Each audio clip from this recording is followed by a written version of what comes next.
Voiced your displeasure with the way this thing has been handled on Twitter. If you had to point to one or two things that make you most upset about it, what would it be? We're in a highly competitive environment in the college communities across America, and this has given us our worst 2 weeks of publicity since I've been associated with UVA, and that was 42 years ago. So it's been a disaster. It's been a national public relations disaster. Anybody associated with UVA would be sick at heart, and I'm sick at heart.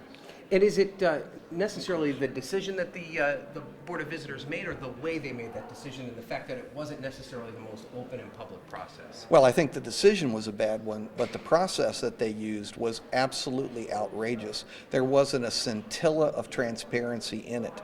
And yes, they have the legal right to hire and fire presidents, but universities are not command and control institutions.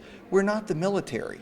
That's not how to run a university. And you would think that people on a governing board at a university would know that. Mm-hmm. Now, you've said many times on your Twitter, I've noticed that it's not too late for them to reverse this decision, to reverse course.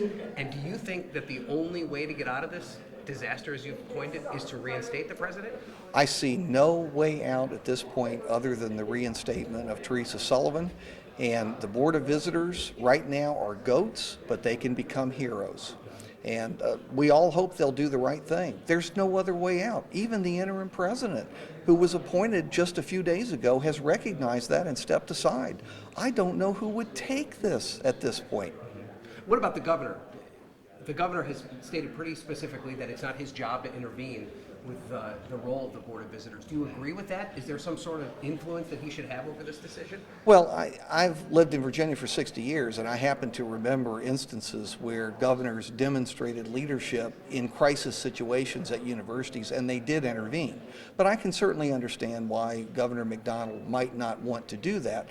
He says he doesn't want to meddle, and so we can agree that he shouldn't meddle as long as he isn't meddling either publicly or privately.